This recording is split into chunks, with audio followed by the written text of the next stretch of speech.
This is WNTBD Today, and we are live. Man, it's on.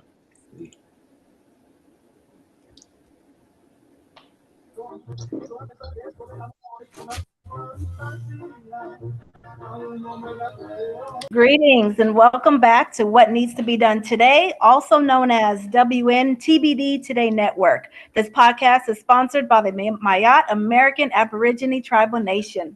Peace and love to our wonderful podcast team, all of you who have joined us today, and all of those who will watch this video later. All this month, we're celebrating our amazing, fantastic patriarchs with the podcast, The Patriarch Speaks. Today's very special guest speaker is Mr. Chris Miles. Mr. Miles, the floor is yours. Very well. Everybody able to hear me okay? Yes. Oh, nice. Yeah, I double tapped it. So if you had two requests to come in, that was me doing it from my computer and my iPad because I have terrible luck with Zoom meetings. Normally some form of the audio visual isn't working. So first off, I just want to thank you all for inviting me to the podcast. I did go back and look at some of the content that was produced before. So I have a feel of what it is, the expectations are. I'm huge on expectation management. As I told Ms. Malo, I'm not one to have really big introductions. I have a LinkedIn. I can send you my resume for the podcast guests that are out there. You can read, but I'm a reserve military officer. I'm in the Marine Corps. You can see Mount Sarabachi Iwo Jima behind me. I did that for a purpose. And as a civilian, I am a senior fiscal analyst. So I guess for me to give you a summation of myself and how I ended up where I am right now, I'm born and raised in Miami, Florida.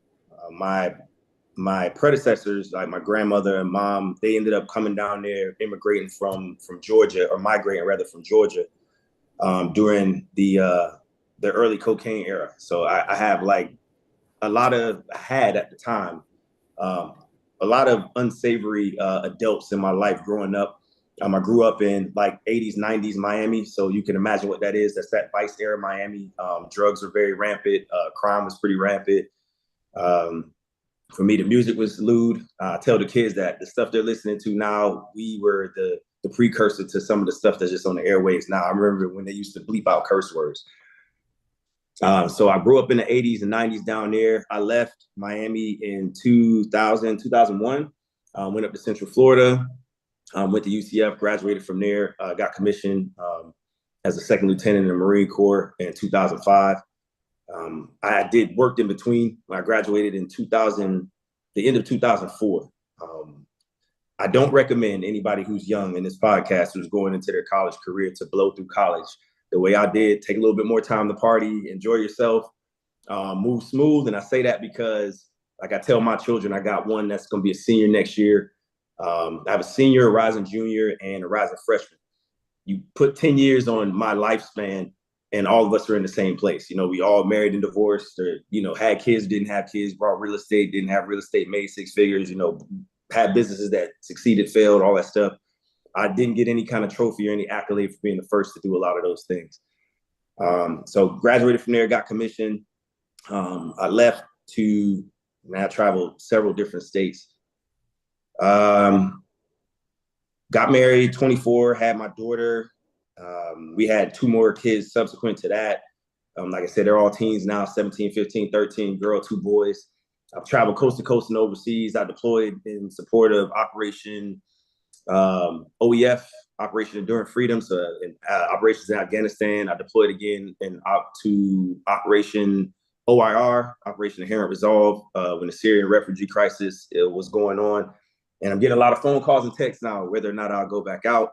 I'm hoping not. I'm hoping we learn how to mind our business, because we've been doing it for like the past handful of years, because we didn't do it successfully for 2 decades. My entire career, we've been in combat. So not looking forward to how the climate is, but that's a separate topic. I ended up starting in finance as a civilian because that was my job, my MOS in the Marines. I got out. I was a reservist. I activated. I got out in 2016 back to the reserve and took a civilian job up in DC, Department of Agriculture. So I did that for a few years before I went independent, 1099 contracted, because I'm looking at the money that I was auditing or chasing down. And I was like, you know what? I think I'm smart enough to make some of that money for myself. So I did that for a period of time and continued to progress in the Marine Corps as well. I've been in over 20 years on that side, on the mill side. So I am retirement eligible, but like I tell people, I'm not going home until they tell me to go because I'm having fun still. On the civilian side, I still do contract. Me and some business partners are now kind of pivoting for where we were. COVID actually caused that for a lot of folks, but not necessarily for us. It was just the thing of you, again, this is advice for some of the, I can't even say the younger audience members, just people in general. I had a goal to like reach retirement, right? So I could spend time with my kids and all that stuff, which I've done successfully well, manageably throughout all these years. But the goal was like, hey, you do 20 and you could retire. But now that I've done 20, I don't want to retire. I don't think that I'm finished and I have more to offer. So for those who are in that kind of mid-career rut, I encourage you to just do stuff you like doing. And those are some of the questions me and some of my business partners ended up asking the civilians when I came back to Georgia and the Carolinas. Are we doing stuff just to make money and sustain a lifestyle? Or are we actually doing things that we enjoy that are making an impact? So we had to regroup. We've gotten into some different business ventures. So that's been phenomenal. And I know you all have stuff where you are acquiring, or reacquiring, right? Because again, that's a separate conversation about stolen land, but you're reacquiring land to then develop and push out. So that's kind of the stuff we're doing down here. I'm in the Carolinas, so we're in a lot of that Gullah Geechee area. And that was kind of our mindset. Like we're actively going out, whether it be smaller plots or larger plots, just buying up some of these plots so we could start either negotiating with developers or making like homes for veterans, or just, putting some mobiles on the lot or building up homes on the lot and kind of discounting it for some of the folks who are here who, grandpa left them land, and then, Miles gets a hold of it and they're offering me $1 million. I stay in New York or DC or wherever these folks are from, and I don't want to come back to the Carolinas or Georgia. So, and that land goes, and it's unfortunate because if you look at the records of that land, there's a lot of history involved with that. You literally see some land plots where it's 1775, right? I guess the robbery, the theft of the land by the United States. And there's no other records until like the 1800s when, it was either sharecropped off or given away by the government, or different programs during Reconstruction. And then you fast forward to like maybe like the 70s or 80s. I'm thinking of a couple of plots where what would have been my grandparents had, they divvied up the land, they divided it. They built plots, or they built like compounds on some of these lands. And then you fast forward to the 20 teens and the 2020s, and then it's like the land's for sale. It's sold for X amount of dollars. And I start doing the research, and you look, it's like, okay, well, this person has the same last name as the person 100 years ago, but this person is in these larger cities, and you could just assume, what happened. I'm not coming back down there to, a disenfranchised area when I'm, I'm pretty well off where I'm at. So that's a synopsis of me and where I'm at and what I'm doing. So for you all, do you all have any direct questions? I don't want to just keep rambling on and stealing your airtime.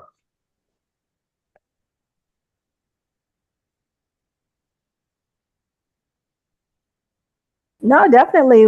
That's what we wanted. We wanted to hear from you, hear your perspectives on fatherhood, on manhood. I did have a question, because that blew my mind when you sent us that picture of you, and you look so young. So when you say you have a 13, 15, 17-year-old, like, my mind is blown. But all that whole time, because you said you've been active 20 plus years in the military. So how has that been, being a father and active in combat and military? Right. Has it negatively affected, positively? Has it been harder, easier? How has that been, being a father this whole time while being in the military? Man, that's I want to say TBD, because you don't really know the effects of that, right, until the babies are out the house. Up to this point, I think that it's been a mixture of both. There's a positive aspect to being. So let me back up. I had the retrospective conversation with my ex-wife, my brother, like a few folks, where because of how I am, it doesn't matter what I was doing. I was going to do it with a lot of fervor. I could have been a banker. I'd have spent a lot of hours at the bank. I could have been, it's probably not the appropriate time to quote P. Diddy, but he has a song where he says it's easy to be Puff, but it's hard to be Sean. And I felt like that was kind of like a big, broad brushstroke for me. It's easy for me to be Lieutenant Colonel Miles, right? But it's hard for me to be Chris, because being Chris just encompasses me just being a dude, going fishing, playing golf, doing some artwork, playing a video game, just being here. But having that pressure, especially I didn't go into that. I was raised without my father. I knew who he was. I knew where he was at. He was in walking distance. I took my kids back down there and showed them I could walk to my dad's house and never saw the man. Just to put it in perspective for them, like everything else was so important. We obviously weren't. And for again, those podcast listeners or somebody that picks this transcript up later, no matter what you subscribe to, the parable of the sower it encompasses all. It's universal, because now it's a situation where we have this stranger that's trying to reach out to us, and that person has been usurped by other people that have stepped in, and we really don't know where to place them. We've done all the counseling and the healing and the therapy to kind of just bury this person because they died to us. And now this person, when everything is destitute, and when that, you're reaping what you're sowing, you got a real bad harvest that you're sowing. That loneliness, that emptiness, that brokenness, you're broke. Like, for me, I found that out. I'm looking up again. I do the tax deed thing. I was telling my brother, he almost lost my grandmother's house. Like, that's how destitute you came from, placing all this importance on everything else that you had to have. And so for my own journey with my family, for me, it was one of those things where if I had to go, I tell people this, you don't ever have to go to war unless you're threatened, but I wouldn't put my kids in harm's way. I told them, like, when, our relationship dissolved, the only difference would be that I have a different address, because when my parents divorced, it was catastrophic. I'm not going to use my Marine Corps language. It was catastrophic. They were too busy doing this that we were casualties. It almost looks like what's going on politically. Like, you're trying to strike targets and people aren't collateral damage. Like I tell folks, just even doing battle damage assessments, there's no such thing as collateral damage, because if I, as a wounded child, is picked somewhere, Palestine, I may not be hit directly, but that's how you breed the next generation of terrorists. And I use that term. I use the air quotes there for those who don't see me, because one person's terrorist is another man's freedom fighter. And so you breed the next generation of hatred, of anger, of aggression, of opposition. So that's what happened with us. And I actually was telling my son that. I was in a conversation with someone, and we go into the good and bad of how the military affects you. I'm in a branch or a profession where you're lauded to be aggressive, right? Even now, one of the phrases that I got presented to me in boot camp was intensity is controlled rage. I heard it didn't sink in for years. But I understand it now. As a senior leader, I'm not boots on the ground, but the Marines still want to, they hear wars and rumors of wars, so they want to see it. And so every now and again, I'll go out there and do, some martial arts with them, or shot with some of my special reaction team. They're like, man, like you're still pretty sharp. I'm like, go ahead and say it for Unc, right? Got you. Yeah, I'll take that, right? I'm old enough to be everybody's dad out here. I got it. That's the good part of it, that it does allow me as a man, as the patriarch, to be a good guy, but not a nice one when I don't need it. I advocate that everybody needs to have a sense and an urgency for a propensity of violence in a country that was built on violence. People don't understand what that means. Okay, I teach self-defense classes. One of my friends was like, hey, Miles, you got a pretty decent collection of firearms. I brought a firearm. I never took it out to do anything with it. I just had it here because that's what they said. I'm here by myself. I need a firearm. Like, okay. So when you have to use it, the first time you use it is going to be a surprise. Do you know what it feels like? Do you know what it? So those are the positive things about me being in this profession for my kids. They never had to worry about their safety. They never had to worry about my health, I guess, because I had to be, maintain a level of health. But they do fear. As they got older, they start to fear more for, my safety and well-being. Like even now, it's like, I get a message maybe from Big Brother, like Big Sis don't want to say it, but like she's concerned, like, hey, what does this look like for Dad? Like, will you be killed?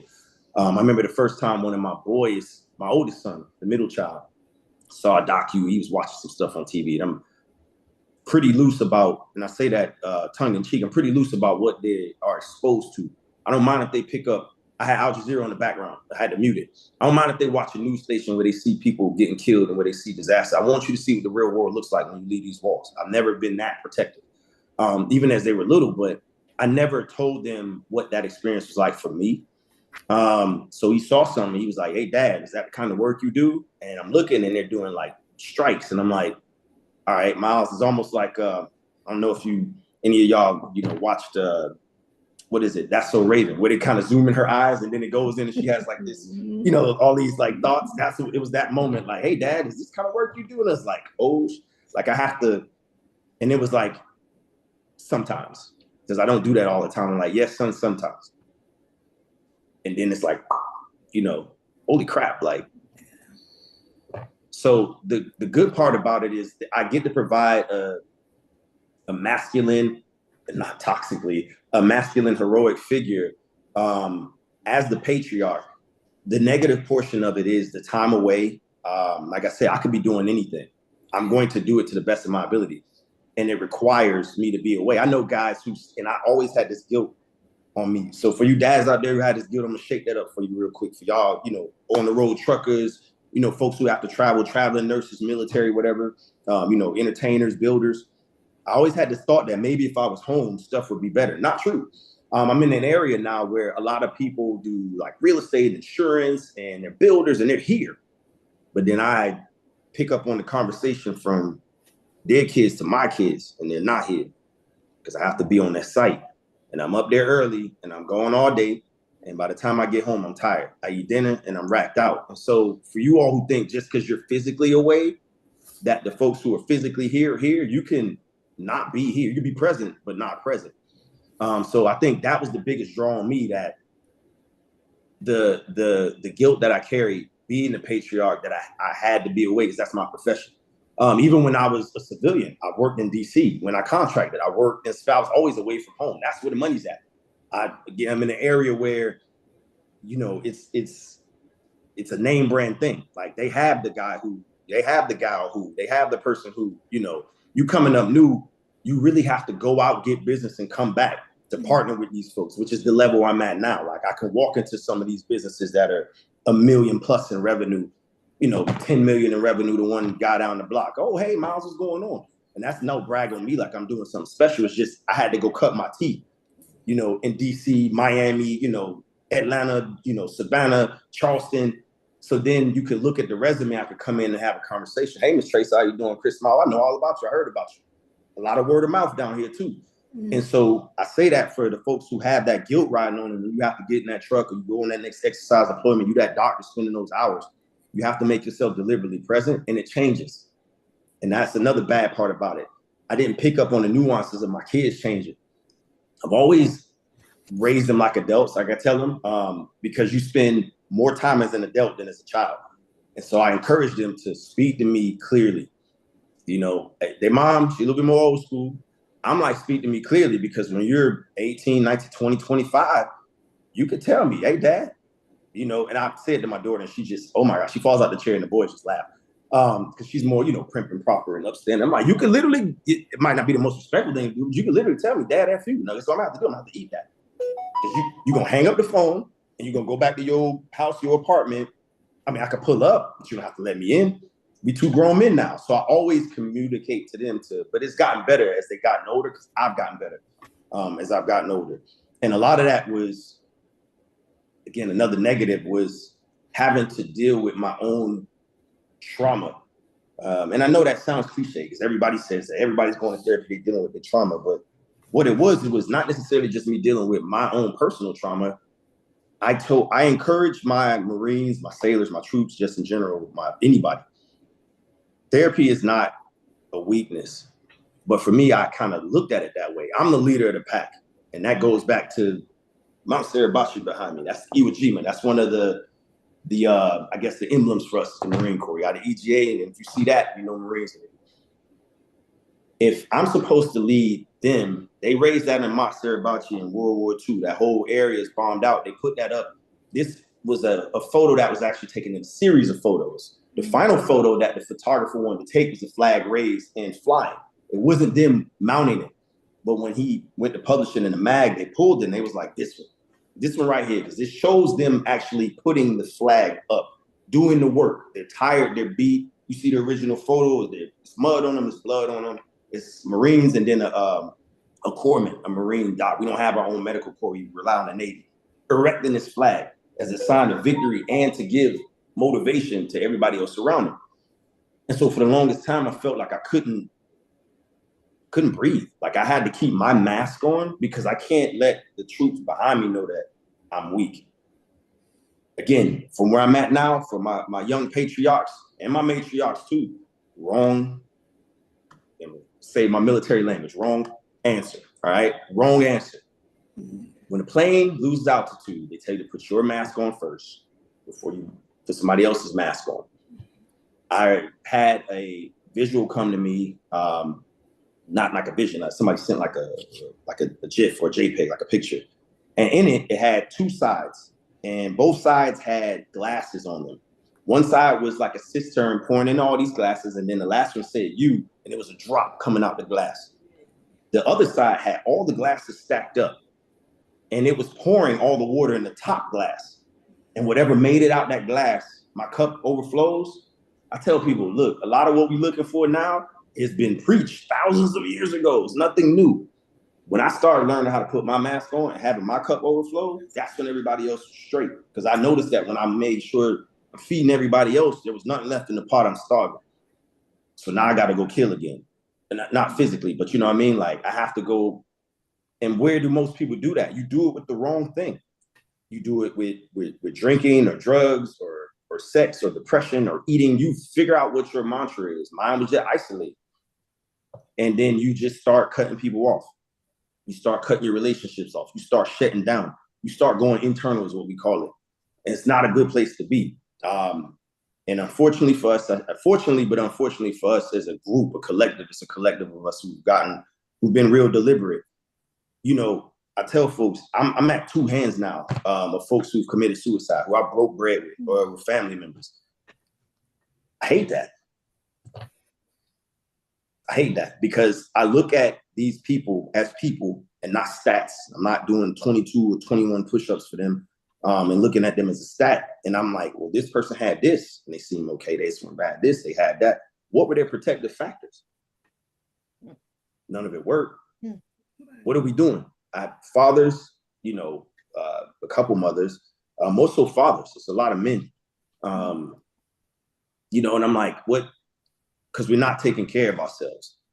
So for me, that is what this journey has taught me, that I'm no less, you know, I'm more Batman and less Superman. You know, I'm more Spider-Man. That was actually my hero growing up. So to see them bring out Miles Morales, I was like, get it. Yo, all of us are going to the movies like church. Like hey, rally up, get your stuff. I don't care what you're doing. Cancel it. We're going to see Black Spider-Man. But for me, I really felt like I accepted myself more as I gradually progressed with therapy and just opening myself up. And I'm not advocating to become, you know, vulnerable with everybody. And one therapist might not be the answer. I've had a handful of them. But somebody introduced me, one of them, Dr. Safranci, introduced me to cognitive behavioral therapy. And that for me, Chris Miles, that's a click. And it helped me put stuff in perspective. I can't control what happens to me, but I can control what I think about. So I have control over that. The red balloon, right? A thought will come up. I don't have to hang on it and fly away. I can acknowledge it and just let it float. I didn't know for the longest time I didn't control my emotions until I started studying that therapy. And he was like, what do you mean? I had to ask him, like, what are you talking about? If you think bad, you feel bad. If you think good, you feel good. If it's cold outside, you feel cold. You can't control the weather, but what you think about it is how you feel. If you think I could just run to the dumpster and not put on a coat, you're gonna feel cold. If you like, I'm gonna put on a coat, you're gonna feel warm. Didn't make that connection. For the longest time, I thought I just manage my emotions, I can control myself, this and the third. Yes, you can, but you're human. You're gonna get to a level where you snap. And the last part of that is the actions. Attitude and conduct. You can control what you think and you control how you act. And that influences the next series of events. And it's just this big wheel. And that clicked for me. And again, it took half a dozen therapists to tell me to just not go out, hug a tree or watch a bird. Somebody that knew how I functioned and was like, hey, man, you tried a lot of things, try this. And what that did is it helped take me I didn't have to be Superman. I didn't have to just be bulletproof. And, it's okay for me if I wanted to cry at a ramp ceremony. Like the ramp ceremonies for us is like if a troop dies, we the collectors, PRP, personnel recovery and processing, like the morticians essentially, the coroners. They'll pick them up. They rudimentarily clean them in theater before they send them back to like Dover, so people know that part when they get to Dover. We put them in the steel caskets, and you've seen the pictures before in the news where they put the flags on them, and it's like a series of them in planes. And when we're doing these, and I got Marines that's on the flight line and they salute them, whatever. It's like, I gotta be stoic. I can't let the Marines see me cry. Like, no, man, it's cool. I'm sad for them because I got to be 25, 26. This man or woman died at 18. They don't even get to experience the pain I experienced. They don't get to, I did myself, I did my kids, you talking about being a father, disservice by not displaying to them how to regulate natural human emotion. And so now I'm on top of that. Like, hey, look, I was on a combo earlier. I told my son that.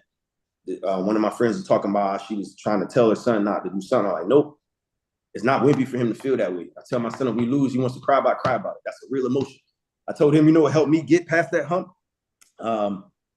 If Tupac could shed so many tears and Jesus wept, I'm good. I'm somewhere in the middle. I'm good. I should be good. So we have to, as men, women are real, and I hate to generalize, but I see it in my daughter. You see a lot of stuff. I tell people, you want to get closer to what God thinks about you, become a parent. And I'm pretty sure you've heard that before, Ms. Tracy, because you're somebody's daughter, right? Your mom will tell you that. And if you have children, you already know. I see it in my daughter. When she hurts, she relates. Let me text some girlfriends. Let me, emote. Let me call somebody. Let me get people out my space, get them out my circle. And then go get the people that's, let me get my teddy bears or whatever, go to lunch with my girlfriends. Just, nobody taught her that. That was just a natural reaction I've seen her do preteen. I'm going to let you know, I'm going to stomp around the house and let you know I'm angry. All right, girlfriend, whatever. Like, natural. The dudes, how you feeling, Austin? Yeah. I know you feel like crap because y'all went there, got to the championship, lost the game. Yeah. And I know some of it is just being a teenager, right? It's not cool to talk to dad because, I see them chatting with their buddies or whatever, I get it. But for me, it's like, well, how can I display what it feels like for me to be disappointed in something that didn't happen? I talked to them about it. Hey, man, that deal we had? That mother fell flat, bro. That was my private jet deal right there, man. And now I have to fly coach. I'm being arbitrary, but it allows them to see like what it looks like when I don't make it. How does dad react to that? They're not saying it now, but we do mimic and emulate parts of folks who we deem to be successful. And so when I say I graduated from having to be the Superman to the Spider-Man, I could be regular. And for those who don't know, Spider-Man, yes, I'm a bit of a nerd. Just the regular dude, right? Got bit by a radioactive spider. I feel like all of us are more Spider-Man and less Superman. We here normal. The radioactive spider could be anything. It could be unexpected pregnancy. It could be an expected pregnancy. It could be you getting married, you getting divorced, you getting a promotion, you getting fired, you winning the lotto, you moving out your mom or your dad's house, you going to college, you not going to college. Whatever your radioactive spider is, it changes you. That's the premise of that story. It transforms you. And now you have to figure out how to use these superpowers. What are mine? The different versions with this, the multiverse, what I like is it shows not all Spider-Men have the same powers. They don't act the same. They're different. And so I had to figure out what my superpowers were. Because for the longest time, I was told what they should be. A man should be these things. A man should be, I got metrics. I tell people the military is easy. It tells me exactly what I need to do to get to the next level. Hey man, in order for me to pass, I got a physical fitness test coming up. I need to do 20 pull-ups, a 3 minute 45 second plank, and run 3 miles in 18 minutes. That last part, hey, the old gray mare ain't what it used to be. I could get in there in like 21 odd minutes. You know what I mean? I ain't gonna get 100 points on that. I don't train like that. But there's a metric. And so what metric was I passed on? Make money, keep a roof over your head, keep everybody happy. what did I see my granddad and my uncles them do? They go play cars, they ride motorcycles, they race cars, they smoke. It's like, all right, well, they got tats. I finally got my first one, like when I turned 40. I told myself I get 40, I get a tat. It's supposed to be a retirement tat, but I got one for my family. I got my kids and myself as a Pac-Man. So not advocating tattoos, but you have to, for me, I had to graduate. I just had to really learn what my superpowers was. And humanity is the best power that I discovered that I had. I see a hand raise. Nice. Yeah, that's Chief Malo. The floor is yours. Miles. Boy, I tell you, I'm not calling you a boy. I'm just saying. No, man. I appreciate that. Hey, I like that. You already know that you're one of my favorite sons. I appreciate you, man. I appreciate you. I understand. I'm almost speechless because you had me in almost tears at one point because I'm just touched about hearing the things that you're talking about and to hear the things that you say coming from one of our men. Because there are a lot of young men that I'm hoping that they actually watch this video and hear the advice and the things that you're saying, because you epitomize the patriarch for me, being open and honest and being real. You were always been that way anyway. Okay, and for everybody, I'm going to tell you how I know Chris, Mr. Miles, is because he's my landlord. Okay. And he's been so sweet and so kind and so generous and giving to us and helping us. And I mean, and it's just been wonderful. We are truly blessed. Okay. Now, having said that part, when you talked about as far as the therapy, and I was saying, I think it was the week before, that so many of our people are mentally unstable. They go around trying to pretend like, oh, they've got it all together, everything's all right, okay, but yet they putting something to placate in one hand and something else to placate in the other, and going out and doing whatever, and then you find out folks out there, they're shooting up, killing each other for just in the streets for indiscriminately. Okay. Yes, ma'am. This type of thing. And I admire you because I have a son who is in the Army. My son has not talked to me for 13 years. I don't even know, I know a semblance of where he might be, but that's a whole other matter. But to hear you and to because I always thought in terms of you as my son, even though you actually are kind of 180 degrees different from him. I don't know. I love my son. No, I love my son. I love my son. But there's, just like I said, I see a lot of differences. One key thing is communication. Just talking out everything. You have to keep the communication open. And if you don't, it doesn't matter if people get angry and upset and what have you. You have to always talk. You always have to tell them, let them know everything. Yep. And I've always been that way. But when people don't communicate, there's nothing you can do. You can't. So I'm going to ask you. You're in the military. He's in the Army. What could possibly, I'm not trying to have you psychoanalyze him, but what would make a son not want to communicate or talk to his mother?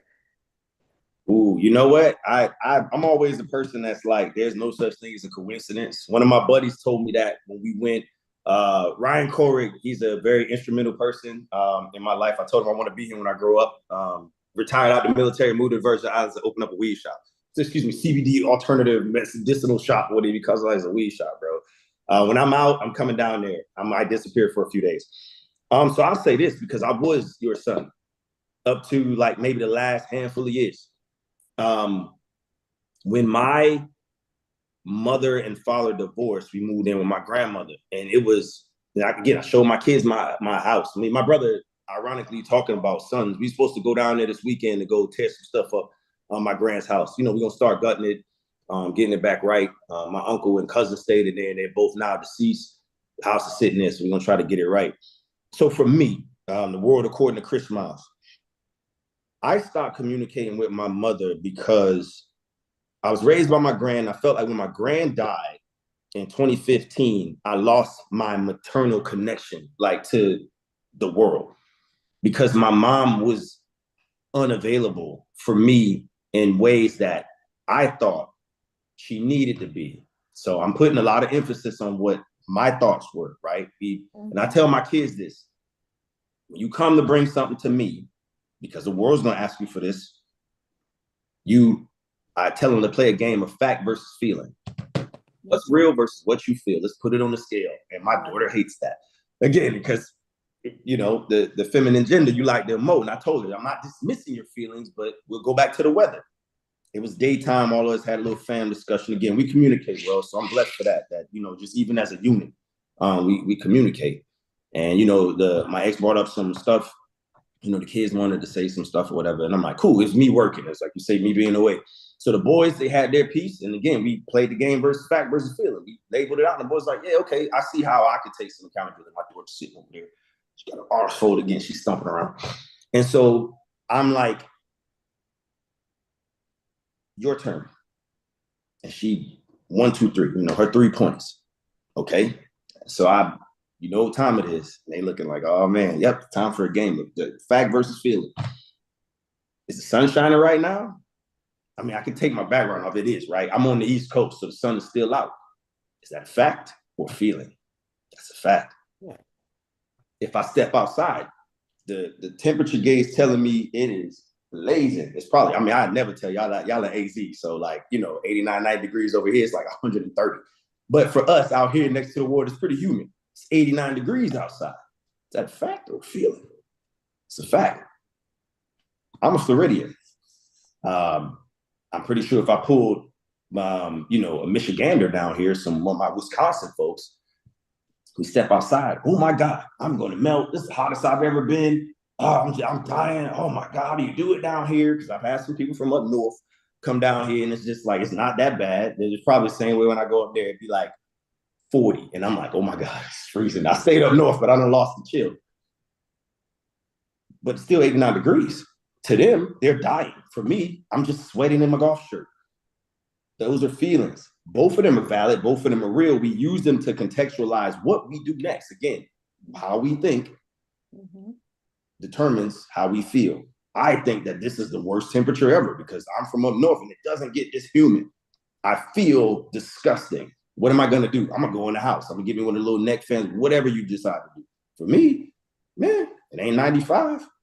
All right, it's not that bad. I don't feel that bad. I am sweating a little bit, so I go get a preacher rag so I can wipe my forehead off. And we keep it pushing.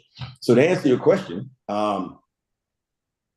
what happens, and I'm saying this as a son, is in my mind, in my theater, in my movie, mom's supposed to do this. So when I see my ex-wife do something with my kids, I'm always like, yo, thumbs up. That's good stuff because we both had them kind of disconnects with our mom. She's communicated with her mom regularly, but she had periods where she fell off. But for me, the disconnect came because what I desired for me to be in a mother, you didn't fit that role. People's like, well, explain that. Okay. I'm in the Marine Corps. We use rank, right? There's insignia on my collars. And so my insignia as a lieutenant colonel are silver leaves. So if I were to walk into, let's say, the Pentagon, right? And I bring y'all in the Pentagon with me and I'm walking in the Pentagon, we walking through the halls, people gonna look, we're not really in the Pentagon because you got generals running everywhere, but people look at me and they'll see my rank and they'll be like, oh, Lieutenant Colonel. They would want me to be able to do things at my level. That's what I explained to my father-in-law. Ironically, me and him are like stupid close. I know like none of my in-laws, they can't stand it because he treats me like the favorite. It's ridiculous. He's a vet, so he's like, oh, he's a Marine. But you expect me to do stuff at the level of a lieutenant colonel. When I was a lieutenant, you know, butter bar, and I walked through the Pentagon, whoever would see me, some generals, civilians, other military members, second lieutenant, boo, no, brand new. He don't know much. He ain't, because that's what you see on my collar. So for the longest time, and this may be something, again, I can't speak for your son, but speak for Chris. When I look at your collar, I see mom on your collar. I see general stars on your collar. So I want you to act like a general, right? I told my dad this. My father-in-law called him dad. You stupid close. When they look at you, because he had the same question, why they be stonewalling me, this, that, like dad, because when I look at your collar, I see general stars. So I expect you to act like a general. When I go in the Pentagon and I see a general, I greet him just out of customs and courtesy. But if I was to sit down and have a strategic conversation, I expect that general to give me an answer like a general officer would. Two of my mentors, one's retired now, I hate. One of them, I told her she will forever be the queen. She was our colonel back in our unit, and she did like the nicest lady. Like, you would never look at her and see 2-star combat veteran, silver star, like, stab me in both eyeballs, general. You think, and she will match that up, like cookies and lemonade, like that. She's just a sweet lady. But I know if I were to text Val Jackson, hey, ma'am, like, I need some advice on this strategic thing. Look, we see the landscape going on. I'm looking to put my civil affairs cloak back on and go do some work in the embassy. I expect a general officer's level answer. 2-star general, 30 plus, 25, no, she's closer to 30, 28, 30 year plus experience level saying, hey, Miles, congratulations on where you at. But I think you got the blinders on. I need you to pull back some. I'm gonna pull you at my level now. I'm gonna pull you up here so you can look and see what I'm seeing from up here before you act where you're at. Because remember, you have a pyramid under you too. So what happens is, children, we look at you. So when mom doesn't do what I believe mom should be doing according to my rule book, you're wrong. What I figured out along my journey was that I'm wrong. Not every general is a good general. Not every colonel is a good colonel. Not every president's a good president. But according to my rule book, you don't meet these rules. And what you said was so important. Did I let them people know that though? Or did I just sit back and just scribes and Pharisees just tick mark? Mom didn't do this. Mom didn't do that. Check. Mom didn't. Check. And then when you come, I levy all these charges against you, right? Yep, mom, you're guilty. What? I didn't even know I did these things. I had to have that hard conversation with my moms. And so for me, what brought me back around was just, again, humanity has become my biggest superpower. My mom did what she could with what she had at her level to the best of her ability, even if it wasn't to the best of her ability. Doesn't freaking matter. She did what she had. She 70% solution. I preach that. You're never going to have all the answers. You got to move with the majority of the info you have. That's what my mom did. And as I got older and started assessing myself, I realized that my mom was just as broken as I was in some areas. In some areas, she still is. Me and my brother, oftentimes she'll say something, and then me and my brother, like, it's funny because we're just like kids. Mom will say some stuff in the group to us, right? And then me and my brother have to go over and just be like, all right, bro, you say this, I say that, because we're not going, because you know how I am, bro. I don't know if he has that sounding board. For me, it took me to strip myself and look at myself and say, all right, Miles, what areas have you fallen short in? What areas will you fall short in? It's the stuff I'm trying to get to my daughter. She's like me in a lot of ways. Headstrong. She's the oldest. So we got a lot of parallels. She's about to go off to college. She's just this professor. You have to knock all these things out. And the thing I preach to them, just like I said earlier, is enjoy the ride. Embrace failure. C's get degrees. And she looked at me like, ain't no way.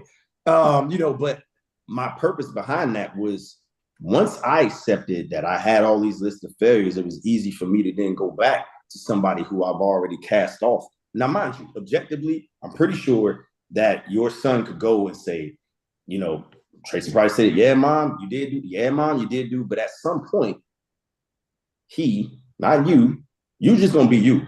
I don't like to say people set in their ways, but, if it's working for you, you're doing your thing, you're going to be you.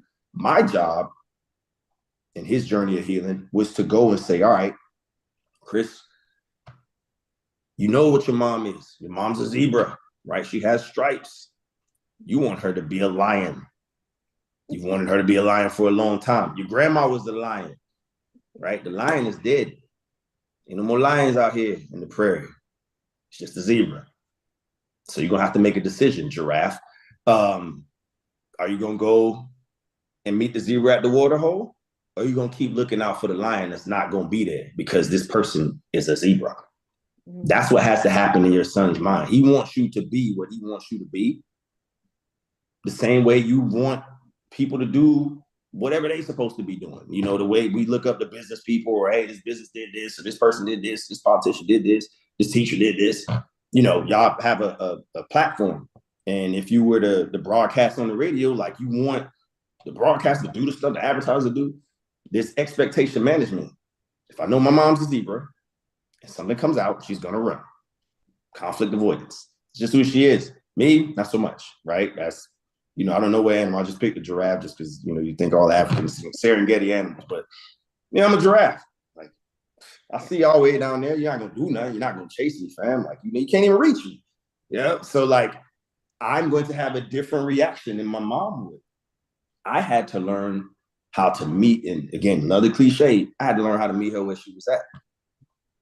My brother, my younger brother, had to, you know, as some other people had to, yeah, you know, that life experience is going to bring him there, because what I did not want to do, and it's a different situation with my mom's than my dad. My dad was a stranger. I don't know him. I know my mom. I at least was in the house with my mom. I saw stuff happen with my mom, or happen to my mom, or how she reacted to stuff. I interacted with my mom at some level. And so I had to tell myself, she is who she is. Like, that's who she gonna be. I could either accept it or reject it, but it's not gonna, again, fact and feeling, that's my feeling, right? It's not gonna change the fact that she's my mom, that I popped out of her belly or someplace else, but we're not gonna be graphic on y'all show. Like, that fact is a fact. I can't do anything about that. She is who she is. That's where she's at. So if God decided to make her, you know, Jah decided to make her my general, I don't get no saying that. Now, if I have a script, according to me and my life experience and everything else, and she's not meeting that metric, that's a me problem. I need to go and figure out how I can conduct business with that general the way she not being who I want her to be. I want her to be the warrior princess. That ain't her. Okay, so then I need to Forrest Gump it and sit on the bus stop with her on the bench and figure out where she's at. That's the kind of general she is. She wants to sit on the bench. And I guess we fighting off the bench today. We're just gonna eat these chocolates. I'm gonna just shut up. That's the level of humility that he has to get to. He has to do that. That's nothing that you can, you know, pray on it. I'll give you another example now. I'll pass the mic back to you. I was real antagonistic with my grandmother, my dad's mom, because I felt like she harbored a fugitive, right? You know, you letting this, again, I'm getting better. I'm being mindful of the words and truth. You letting this person stay in your house when he loses stuff, let that man lose. What he want to prioritize that stuff, let that man lose. You doing, you know, you allowing this man to get away with murder. They ain't speak to my grand for a while, just cordial, you know, the typical like Happy New Year, Merry Christmas, Happy Thanksgiving, whatever. My grandmother, what I decided to do is apply that humanity. I got kids. She's a great grandmother now. Even if we ain't chopping like that, she deserves to see her great grandbaby. So when we moved back East Coast, we drove down. Where did I drive from? I was coming from, I came from Virginia. Then got to the Carolinas, went to Georgia, picked up the fam, drove all the way to Miami with the fam. You know, again, I always give flowers, kudos to the ex for going for that ride with small kids. And we went down there and saw my grandmothers, both of them. They got pictures with both of their great grandmothers who are now deceased. Because for me, that was important for them. We used to tease them old ladies, for them to see not only their grandkids who they helped raise, but that next generation that they're not going to, just by time alone. Sure, if, again, we get into another argument of health and everything else, and, you know, they was living fast. And it was back in the day, you know, just a lot of conscious stuff we pay attention to now that they weren't, just because of societal discrimination, you know, food deserts, all kinds of stuff. Again, like I said, my maternal grandmother, well, both of them, when I found out, came into that era and got into them neighborhoods on drug money. So I know my grandma and them was using drugs. We had that conversation when I was older. So a lot of that probably, you know, stimulated the carcinogenic effects with them and catching cancer. So we don't know. That's a question I have to ask when I'm on the other side. But for me, it was important for them, in my book, that even if, not from my mom's mom, but my dad's mom, for them to see their great grandbabies. So you could touch and feel the generation after the generation after the generation, just off of principle alone. So then I could look up and say, all right, God, look, I did that, right? Check that block, get it over with. Fast forward, my grandmother dies, who I'm close with, cool.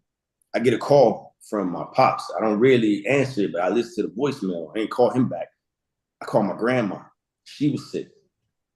How stuff works in life, it just all comes together. I happen to be stationed with a unit in Hialeah. She's down in Miami during her last years of life. She never left. She went in that area, she traveled around, but she was down there. And now I'm getting paid to fly down there once a month. So what I do, for the first time I got the news, I flew down to drill. I talked to Colonel Val Jackson at the time, Major General now. Hey, ma'am, I don't want the unit to be worried about me. You know, this after I already did the healing and stuff.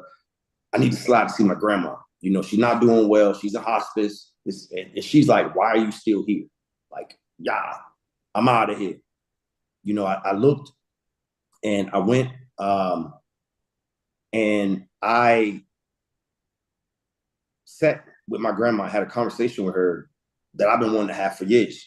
And I had this conversation with a lot of folks, but to you, for your encouragement, this is work that your son has to do. I was like, all right, Gran, you know, we've been cordial this entire time. I'm gonna lay it flat.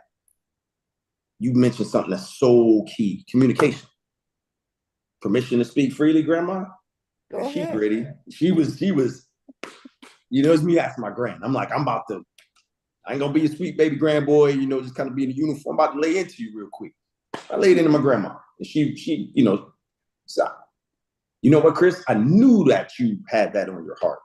I was waiting for you to say it for the longest time. Okay, you pleaded your case. She's snarky as well. Permission to speak freely. I was a captain at the time, sir. I'm like, really, Gran? Like, all right. And now, mind you, I'm in a hospital room. The hospice room, there's a curtain, and there's a lady on the other side too who's in hospice. And she tells her, all right, Miss Terry, you probably never hear me talk like this before because, you know, I'm this nice church-going lady, but, you know, my grandbaby wants to smoke, and I'm the first-born grandchild. She's like, so I'm going to give it to him. And what she said to me really, again, just things that build bricks into your character. She's like, Chris, I lost 2 sons.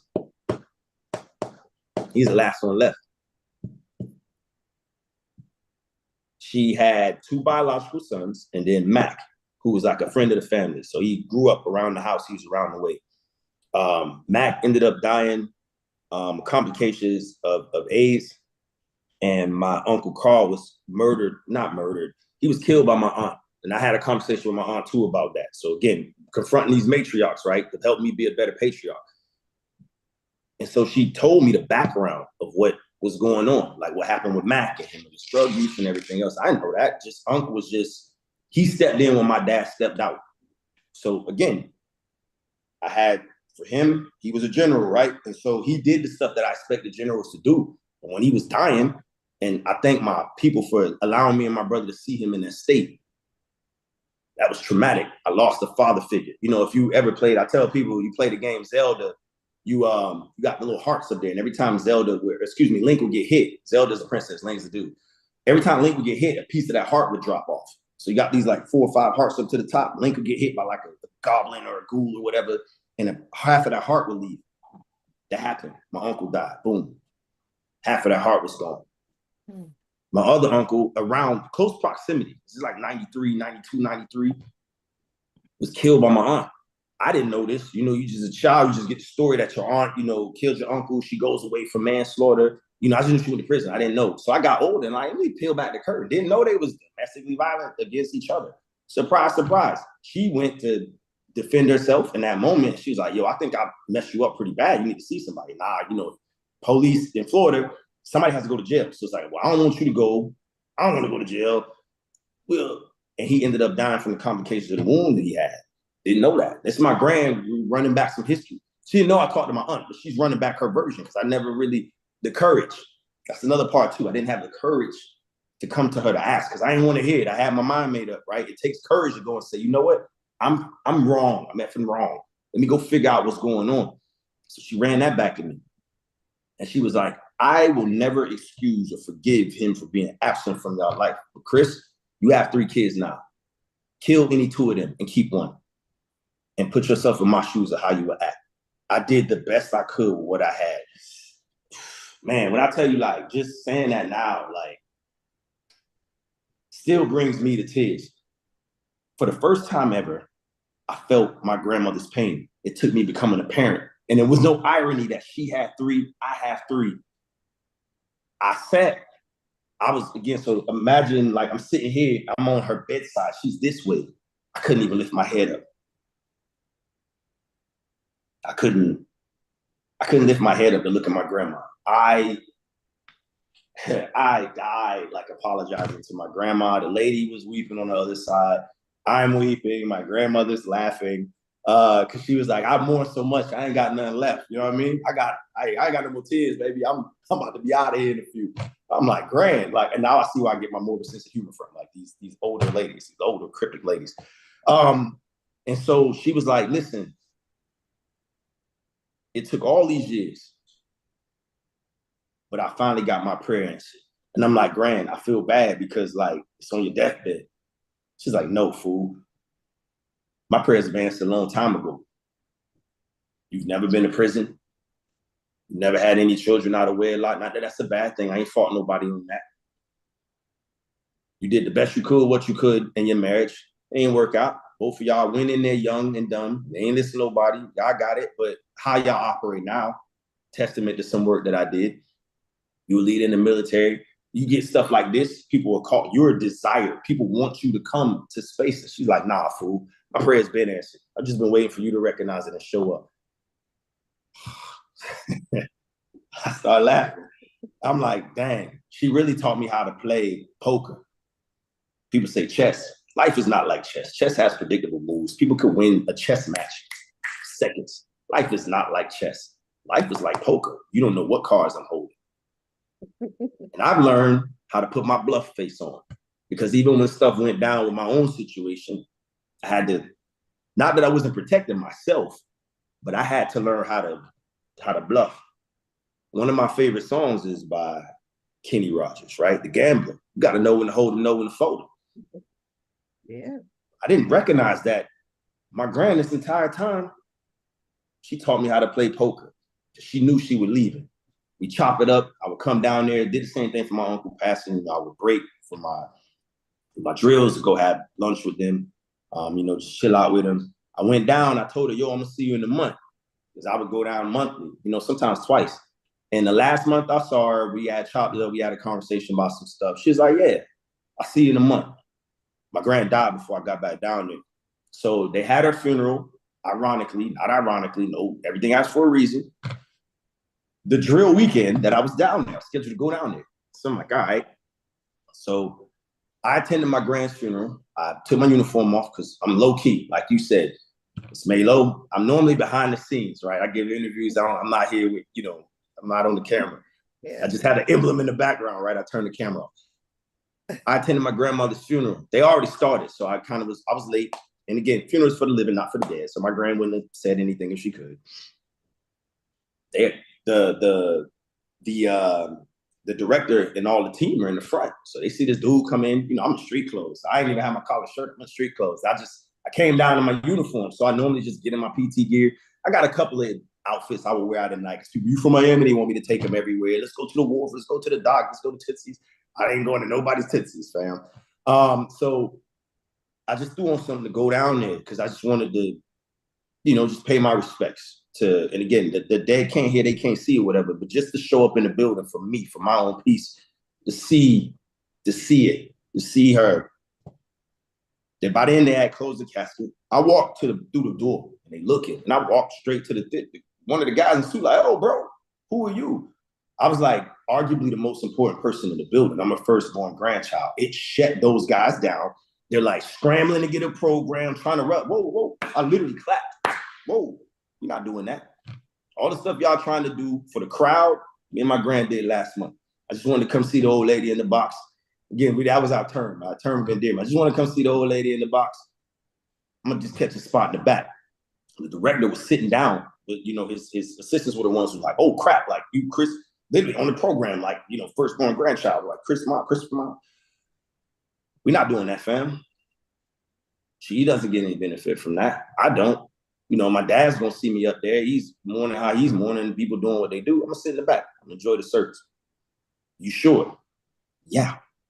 Because I had the option of not coming. I'm down here working. Again, General now, Colonel Jackson at the time, go do what you need to do. So I go in, I sit in the back, I listen to like the songs and stuff, and I thought it was dope that she made a recording of herself, knowing she was passing. She made it between that month when I visited and before she died. Crazy. And she played it in a funeral, and she, gave people some encouragement.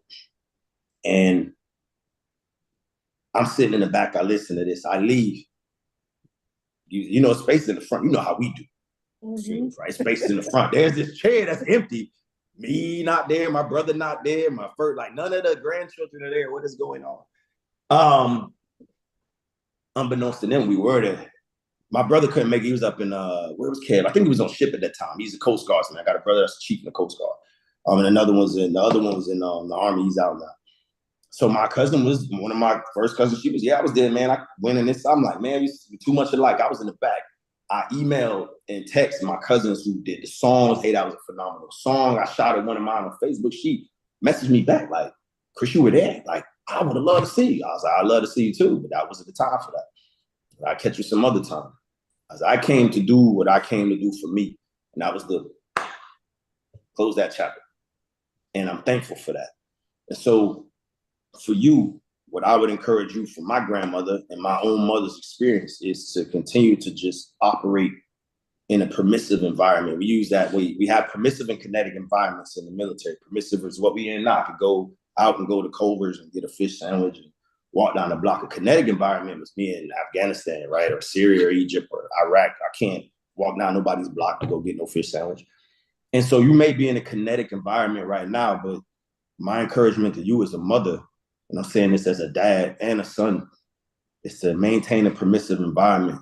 He has to come back to you. You're not going to be able to drag him back to you because your metric is not his metric. He has to figure out what his metric is.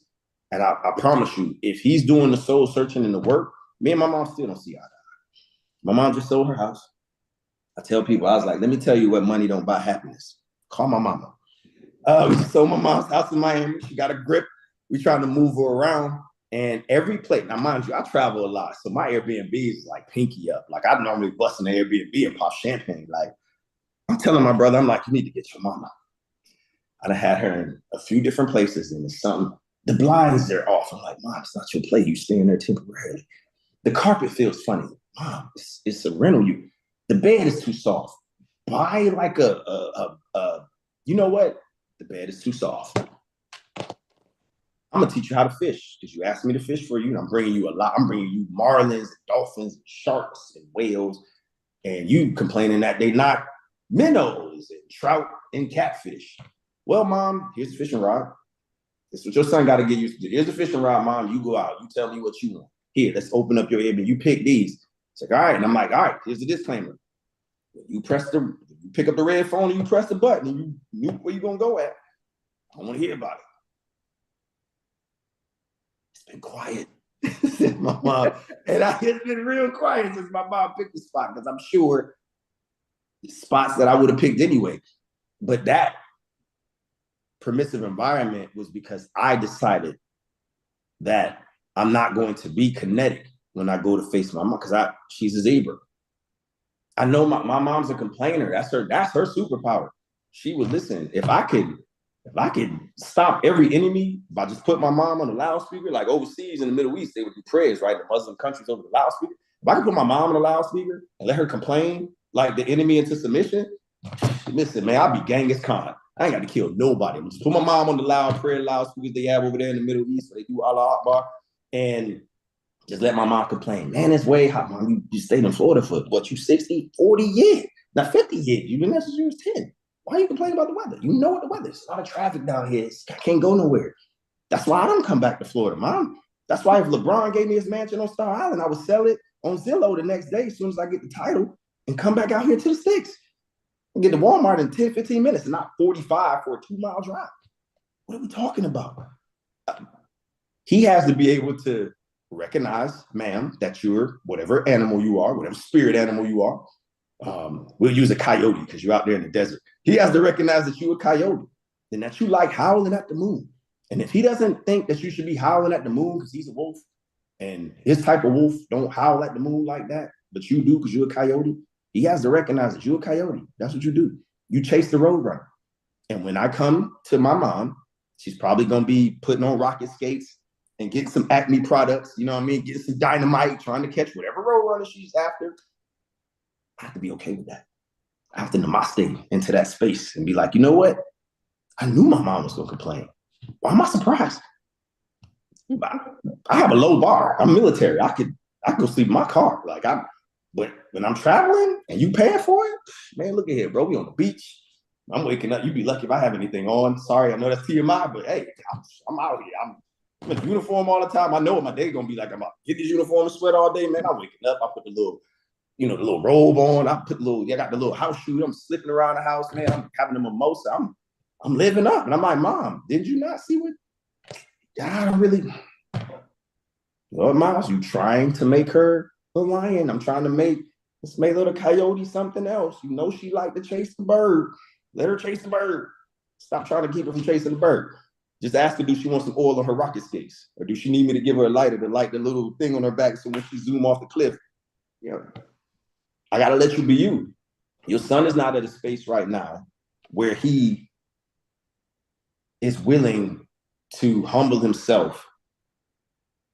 And I'm not saying there's anything wrong with you. It's a him problem. I said, it's a Miles problem. I had expectation management. I can't look at you and say, you're not these people. You're not fitness metric. That's my metric. I'm doing a Bible study with the same friend who called about his son. And one of the things was, but what does God say you are? Jesus had beef with everybody who's in the church. Every time he went to church, it was smoke. He's in there hitting people with whips, turning over tables, calling people liars. It was smoke. Like, Jesus going to church was a bad day. Like, oh, you wake up in the morning going to church. You're like, oh God, you need to get your son. All the work was being done with the sinners. Sometimes us, men, sons, leaders, especially in the military, we're used to hierarchy and structure. So I, as a leader, am used to hierarchy and structure. And when I say stuff happens. My phone went off. I don't know who texted me. A lot of people have been texting me. Stash texted me, one of my fellow lieutenant colonels. If I ask Stash, I'll use him because he's a former XO. He's the reason why I backed this to the station. If I asked him, hey, Stash, excuse me, it's his call sign. His name is Steinhauser, but the aviators have call signs. So his is Stash, like short for mustache. So, hey, Stash, I need X, Y, and Z. It is Wednesday. By Friday, if not sooner, I get what I want. Why? Because me. I'm at a position of where if I ask for certain things, I get certain things. The same way if the colonel asks for something, the full bird, I'm 05, 06. Why are you still talking? We own it. If the general come down and ask for something, General, respectfully, why are you even here? You could have just shot us a text, an email, phone call. Well, I wanted to come see you. You just want to come play golf. I told that till I won 1 star. I saw him, he came, he said, I knew it. You're that Marine from there? I said, yes, sir, I am. Now, we talked about some stuff. He told me I was wrong with something because I came up with a metaphor. It's like Neil Khan, some other stuff. And he just was like, well, you go back then and you figure out the metric for it. So I challenge accepted. But when the general needed us to close on that project, the way it needed to be closed is, again, he sees stuff from his level. Punch it to him. He got promoted to 2-star. I still told him, me as a millionaire would have just swiped the card and got the pool fixed. So he's like, you stuck on that, aren't you, Colonel? Yes, sir, I am. But we're used to that hierarchy and structure. So when I say mom, I don't know what y'all beef is. For me, it's like, Mom, I need you to be a more involved grandma. Well, then the travel and this, that, and the third. I could do 1 or 2 things because she's not an involved grandma. I open kimono, like we would say out in Asia. She's not. And the metric, according to Chris Miles, that's not a boss move. She should have been sold that house and got out of Miami. Why you still there complaining about stuff? You should have been retired. Mom, you got money sitting in the bank. You wanted to go someplace else, but everybody that tried to help you sent them away because they ain't had a time. Them not boss moves in the manual. Miles, you ain't gonna see me doing that. However, comma, pause for effect, in the zebra book, that's how she's been surviving. That's her superpower. That's the Spider-Man version or the Spider-Gwen version of her in the multiverse. That's how she rolls. So when I go into her multiverse and I fall in there and I'm like, none of this makes sense to me. It's not my multiverse. I need to figure out how to help this Spider Woman go out to the pasture. That's what she says she wants to do. She wants to go out to the pasture, get land back in Georgia where she came from, get a place and build a compound. I was like, good luck, because I'm not moving there. I will tear your ground up though with my cheek. I will do that. I will come and put some mud holes in your property. I don't know if I'm gonna be staying that close to my mama. I would probably run myself over. But I have to figure out how to come into, he has to figure out how to come into your multiverse. And I'm using that for just general reference and operate and not tell you how to be the Spider-Woman or the Spider-Man in your universe.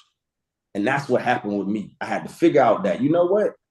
She's Peter Porker. Like they got a little cartoon, little Spider-Man that's like a pig there. You know, my mom's Peter Porker. I didn't even know what the heck that was. Like I had to look that one up on Google. I didn't know they had a spoof Spider-Man. Okay, cool. That makes sense. That's for little kids. My mom's Peter Porker. I'm more like Spider-Man 2025, the one that's like the villain in this last movie that's just like all stoic and serious. You know, he's not like the friendly neighborhood Spider-Man. It's the, I'm about to like kill everybody, more Batmanish. That's me.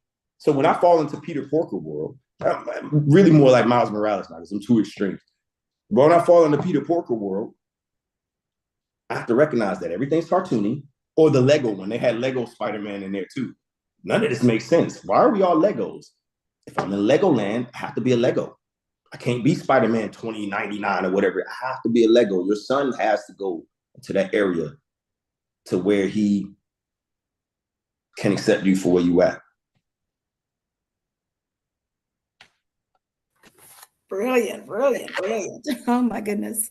Chief Malo, I see your hand up. Yeah, just to tell Miles, thank you so much. Very, very much for that. That helps me understand quite a lot, quite a bit. So bless you, bless you. I'm just, he spent so much time on my question, Tracy. Does anybody else? We were at that time, but I'm just seeing if anybody else has any questions, comments, or. I had my hand up. Oh, yeah. Sorry about that. Yeah. Hi, this is Jonaya. How you doing? I'm doing well. And it appears that you are doing well as well.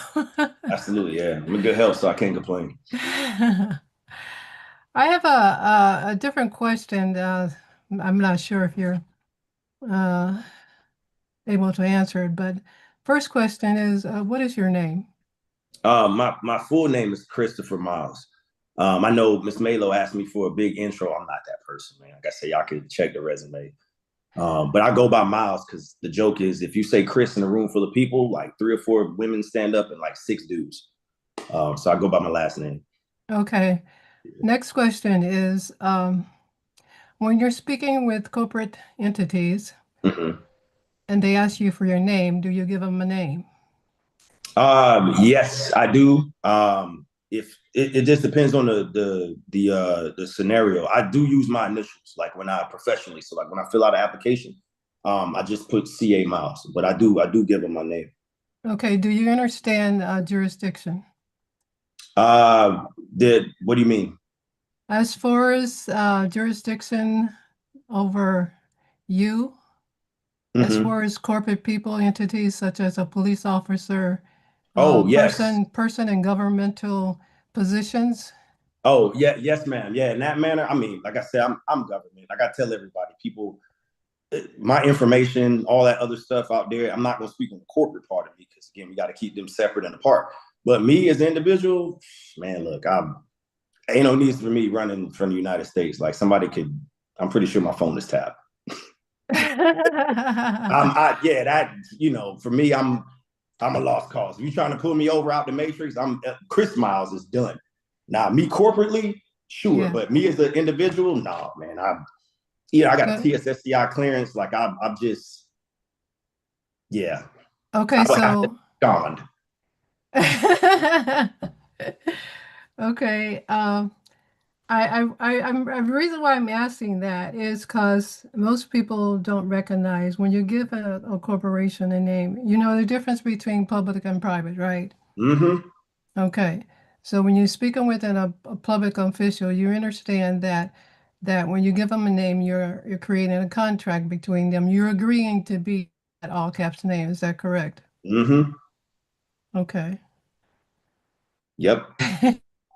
Yes, So, ma'am. so it's very important to, I guess I just wanted to emphasize that when you're talking, and I like the examples you explained as far as feelings as Mm-hmm. opposed to thinking something, as opposed to what's being true and what's false, and the things that you were explaining. That was excellent. Appreciate you coming on to the call and sharing your experience and all your many talents.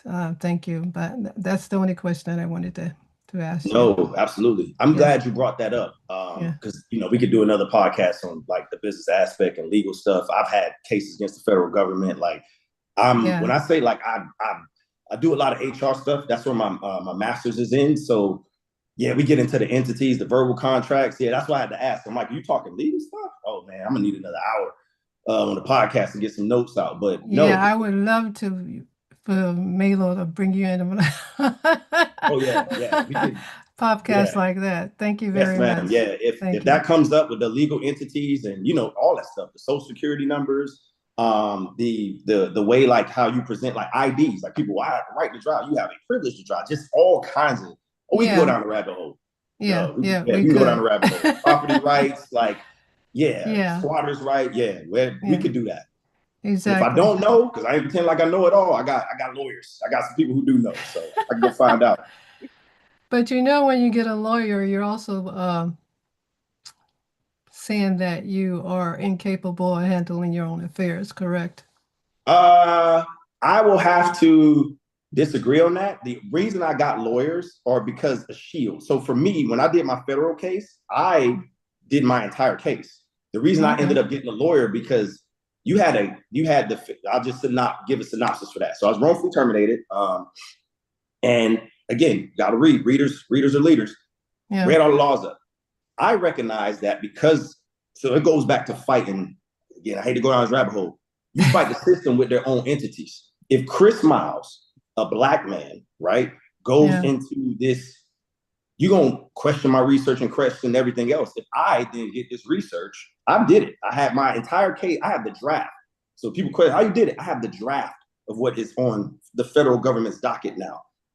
If I go in to a power, because it was an establishment where it was white leadership there. And I noticed that a lot of people who were white males were getting opportunities that were coming up. Yeah. Females and minorities were not. They weren't being offered opportunities to go to school. Commissioning packages weren't going through. I was there as a civilian at the time. So I was like, yeah, boss, we need to do these things. You approved all those you have approved. Again, we get down the rabbit hole. It was easier for me to then go get a firm in Virginia and hire an old white man to go talk to another old white man on my behalf.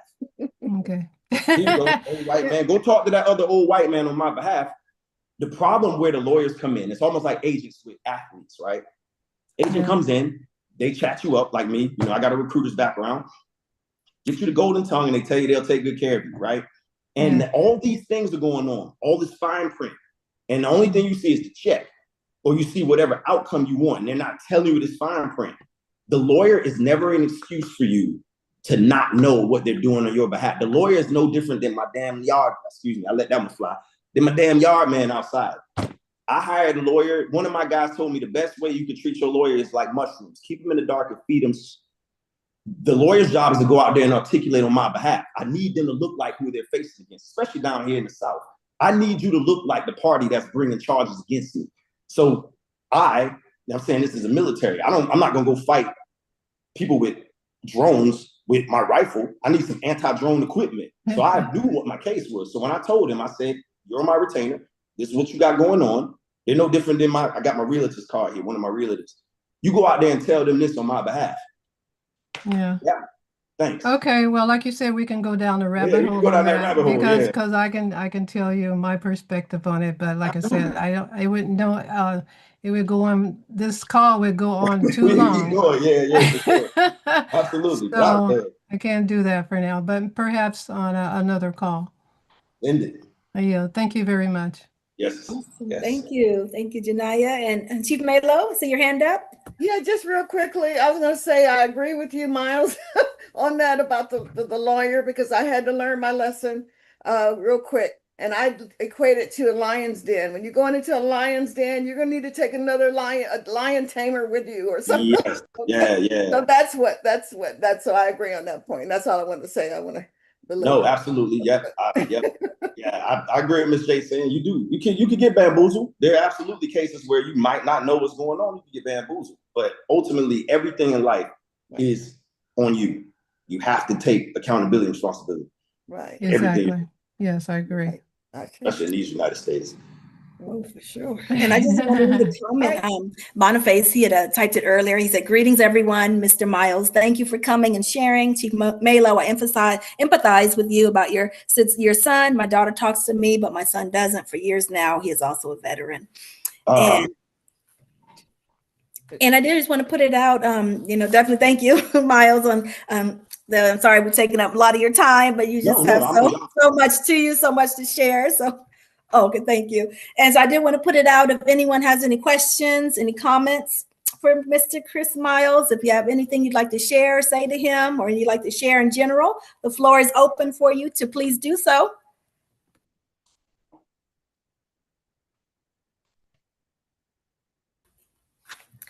I did have a question. You spoke about how you lived, and I'm paraphrasing, but literally a breath away from your father, and you didn't grow up with him. He didn't seem to care about you. I have a similar experience with my father. And so what made you go down this path as far as being in the military? Because we had one of our speakers, one of our tribal members, Marquise Bay, showed us the nerve, spine-chilling statistics of fatherless homes and the crime that's committed and just the horrific things that, the paths that they go down. You went the opposite. But what also made you want to be a father? What made you want to be in your children's lives? Why? You didn't have that. Why did you want to do that, be that? Right. I think a lot of it is the phrase comes to mind, whether you're either running to something or running from something. So for me, it was a bit of both. I'm a legacy military member. We've had people in the service since World War I. I am the first and only commissioned officer, to my knowledge. And so for me, like I was teasing my brother. I was like, I always made it in my mind to be like an excellent dad. I didn't realize that I had to do that as a partner as well. Right, you have to be an excellent husband as well, and that bleeds over to that. So I put a lot of my stuff first, my business first. But for me, it was one of those things where I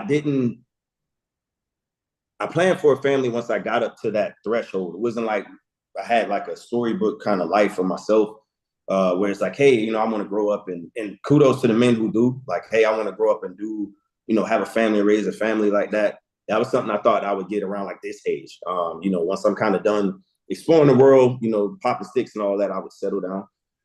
But for me, it was just a matter of principle that if and when I did have a family, I know I'm not going to be perfect in my dealings, but I'm going to do what I can with what I have to just be better, flat.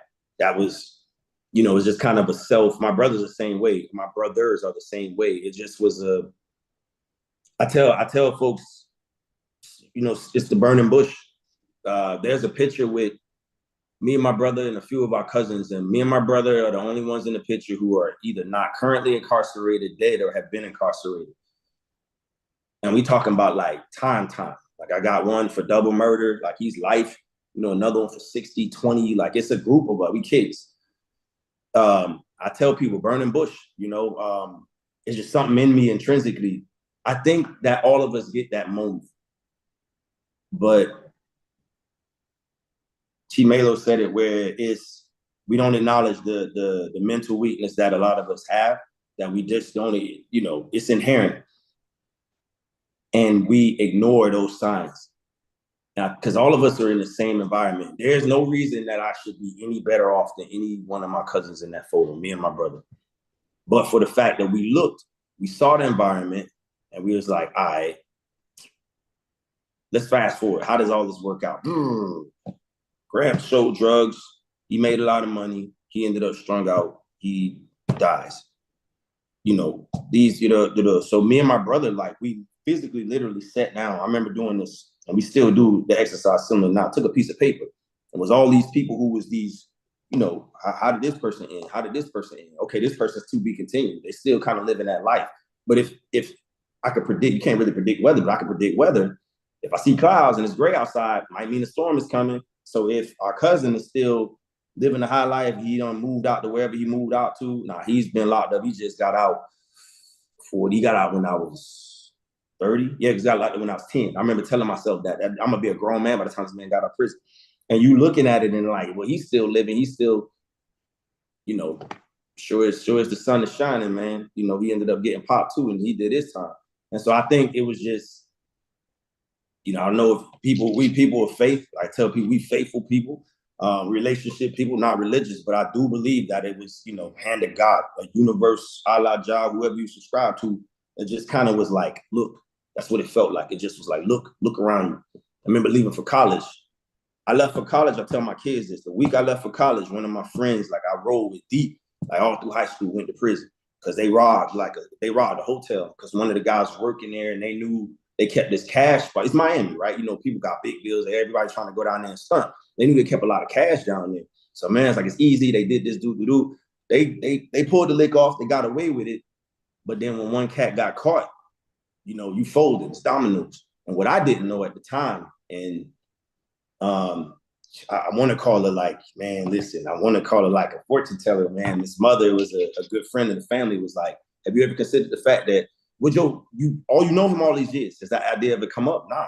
But I know he was running with some other cats too, but he was too then. But did you ever consider the fact that he might have been using? No, ma'am, I never, no, I didn't. And I just dismissed it. But then when he got out of prison and he checked in the rehab, click, I was like, yo, man. So for me, it was all these, I hate to be that guy. It's almost like it was supernatural. It was just something that was, I believe it happens to everybody at some point. And Dave's Killer Bread is a good example. They wrote Dave off too, and now it's a multi-million dollar brand. You just don't listen to that voice. That still small voice. Miles, you probably should get out of this club. Yeah, I need to roll. Oh, it's early, man. And then it's a shooting there. Miles, you probably don't need to call her back. And brothers, you know what I mean? Like, yeah, you don't need to call her back. I'm not gonna call her back. Obviously I didn't follow the guidance the entire time. Like I tell people I have a halo, it's on fire, fam. Like it's, what I mean? Like I'm not a saint. But I think the bulk of them decisions was me listening to that still small voice and going in that direction. You get more right than you get wrong. Wonderfully said. Thank you so much. Is there anyone out there has any questions, comments, anything you'd like to share?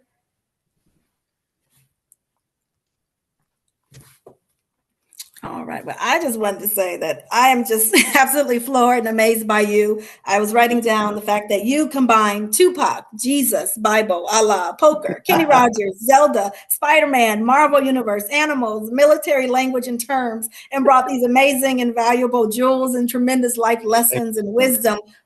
Just brought all of that together. That's just absolutely amazing. I think you should definitely write a book. And you definitely are a superhero. You absolutely are. And I'm so grateful that your superpower is humanity.